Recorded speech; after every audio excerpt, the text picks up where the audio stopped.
Hello guys, so we are here again at ends na naman po ang 2024. Yan, filing naman po ng ating annual filing ng ating tax. So dito I know na nakapag-download na kayo ng offline EBIR forms package version 7.9.4.2. So di ko na sabihin kung paano 'yun kasi alam ko nakapag-file na din kayo previous quarter. So as usual, lalagay pa rin natin yung ating TIN number, and then automatic na po dapat na lalabas ito. Yan. So always check nyo po yung Gmail nyo para itong email po natin dito kasi ma-receive yung confirmation. So always check if this is correct. Kasi pag may kulang lang po dyan po tayo nagkakamali, wala tayong nare-receive. And then fill out po natin is 1701 annual income tax return. So for September to December. So, last quarter po, ang gagamitin na po natin is annual income tax return new. So, meron na akong inedit dito dati. Actually, hindi ko pa siya final, hindi ko pa siya sinubmit. So, inedit ko lang, chinek ko lang kung ano yung mga kailangan. Pwede siyang mag-open, pwede kayong mag-open din. Huwag nyo muna siyang i-submit or i-finalize para pwede nyo siyang balikan every now and then. Pag may mga time pa naman kayo, pag mahaba pa yung time nyo before ng deadline. So, i-review natin yan. And then, na-check ko na din yung mga ibang mark na kailangan ko. Pero, papakita ko na lang din po sa inyo. So, for the year of, December 2024, huwag niyo pong kakalimutan yan. And then, amended return, no.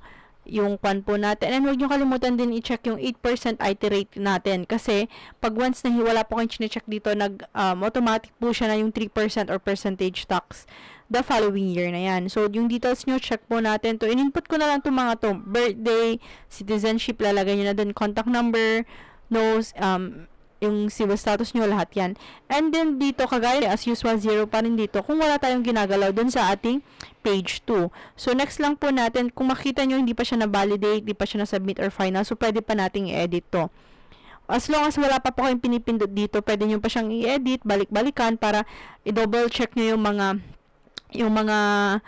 ini-input natin. So, next natin, may nalagay na din pala ako dito, guys, kasi sinample ko lang siya kung paano. So, I assume, kunyari, tanggalin muna natin lahat yan. So, wala muna yan. Ayan.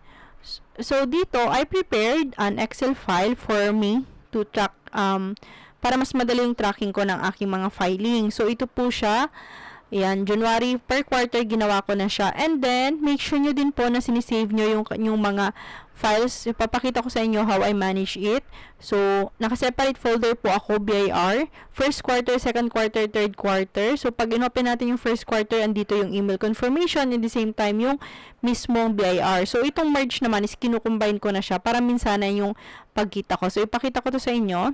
Ayan na siya. So, first page, email confirmation, first page, and then second page. Sinisave ko yan para may idea ako. So, like ito, kung makikita nyo, ang first quarter ko is 12,984. So, tally, yung nakalagay dito, 12,984. The same with the second quarter. Wait, asan na yun? Second quarter, ito, 20,788. So, same din. So, with the third quarter naman is, ayan, magkakasama po yan para mas madaling i-monitor. Ay, nakaseparate ata to. Tingnan natin yung third quarter natin. Ayan, pinapakita ko lang how I manage my filing, email confirmation. So, ito siya, July to September. Ang ating filing naman noon is, ayan, 14,392. So, same lang po siya. Ayan, mas maganda kasi pag merong ganito. Tapos ito naman, calculated na to ng Excel. So, chinek ko lang, double check natin kung tama yung fina-file natin. Kasi, yun din po yung i-reflect kasi natin dito sa ating annual income tax return. So, for annual income tax return, kailangan po natin yung ating sales the whole year.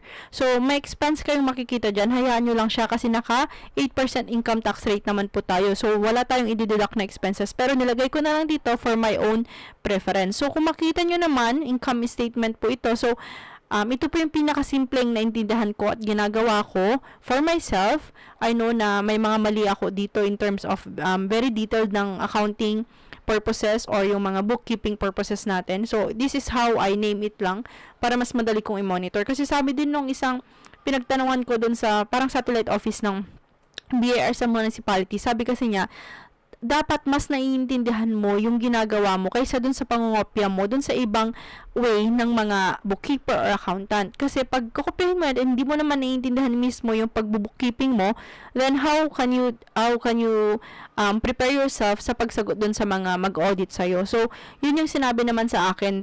Sinabi ko naman kasi wala akong masyadong alam in na detailed ng accounting or ng bookkeeping. So, ito yung parang sinabi niya sa akin. Tinuruan naman niya ako ng very simple lang. So, ito siya. So, makita nyo, date of registration ko is January 31. Syempre, may expenses na ako. Yung mga labor ko, nilagay ko na expenses. Pero, again, wala po tayong,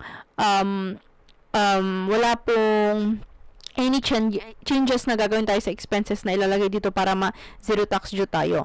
So, alam ko namang alam nyo na naka 8% po tayo as long as hindi tayo nag-overseed ng 250,000 is wala po tayong binabayarang tax. So, ito na. 47A for 8%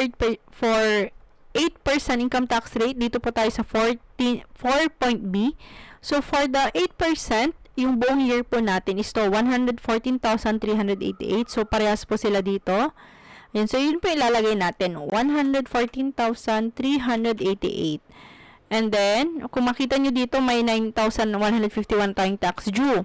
Kasi, hindi pa natin nilalagay yung ating 250 na parang yun yung kagandahan ng 8%. Pag hindi pa tayo lumagpas ng 250,000, wala pa po tayong tax due. Tama ba? Ako lang pa yan. So, yan. So, naka-zero na tayo. Kasi in excess of 250,000, ito na po yung ating magiging tax rate dito sa baba kung gusto nyo makita.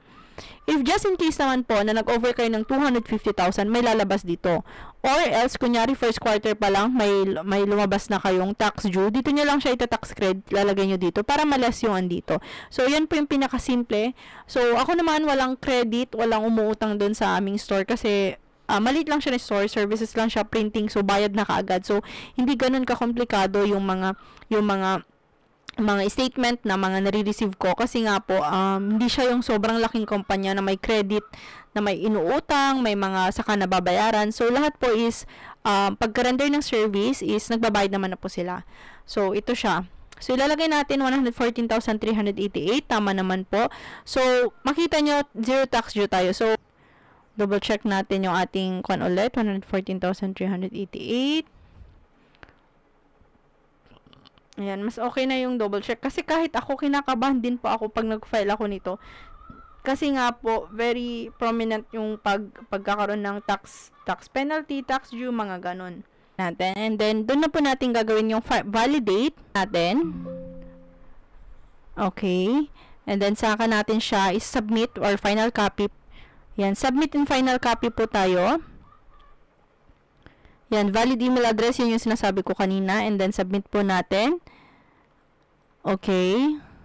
Ako, every now, filing ko ng quarterly tax ko is unsuccessful siya sa una. Pero pag click ko ng pangalawa, doon na siya nag-okay. So, hintayin natin. I hope mabilis na lang nating ma-receive yung email natin. Kasi minsan dito tayo kinakabahan. Kasi kahit ako, natatagalan din, meron yung umaga ako mag-file, then hapon ko siya makukuha.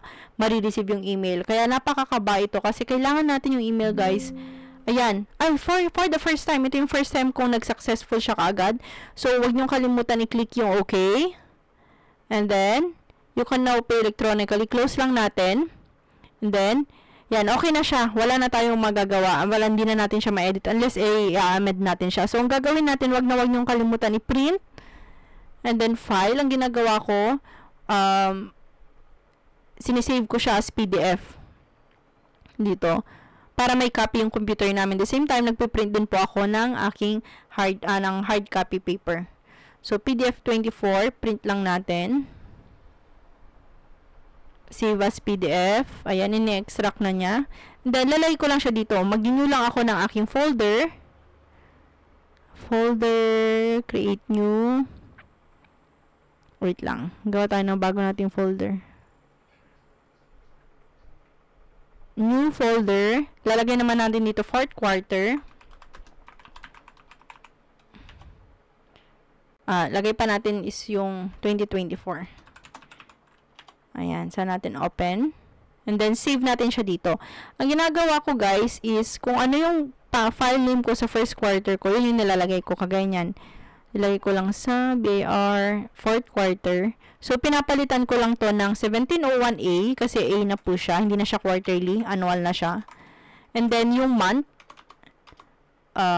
October to December, para mas madali siyang i-monitor. And then, wag mo nang merge kasi hindi ko pa siya minerge yung sa kasama yung email. So, i-save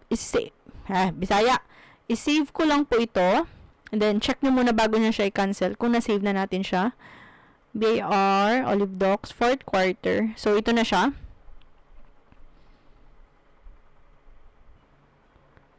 Check pala natin sa email natin kung may na-receive na tayo. I hope meron na.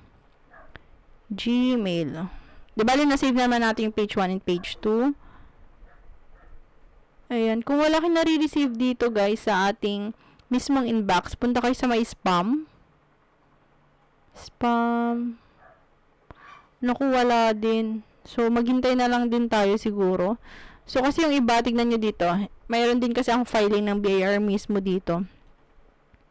Ito siya. So, dapat ito yung pupunta sa inyo. E-BAR forms no reply. So, dapat ganito yung lalabas sa atin. So, hintayin lang natin siguro siya. Refresh lang natin. Yan. Update ko na lang pag once na okay na. Ayan guys. So, may na-receive na ako sa cellphone ko na notification. Ayan. So, ito na. After, like, siguro mga 5 minutes lang. Open na natin. So, ito na yung confirmation niya. Yes. So, ang gagawin naman natin dito is wag nyo din kalimutan pong print. Ipiprint din po natin yung ganyan. Save as PDF ulit. Para may copy po tayo na soft copy lagi. Isasama natin kung saan natin sinave yung mga previous na fourth quarter.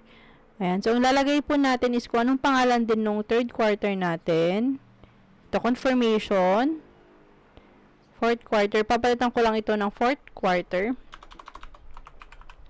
Email confirmation 2024. So, andun na lahat nakasave na. And then, kailangan nyo din pong mag-print ng hard copy para nakalagay lagi sa store natin. Para pag naghanap sila, may papakita tayo. So, make sure nyo na both meron po kayo nito. Soft copy tsaka yung hard copy.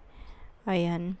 And then, I hope nakatulong po ito. Kung opo, kindly like and subscribe sa ating channel para sa ating mga new update po sa ating filing. And hindi lang po yun, other government benefits, SSS, PhilHealth, Pag-ibig, tinatakal din po ng aking YouTube. So, yun lang for today. I hope ay natutunan po kayo. Thank you for watching. Bye-bye!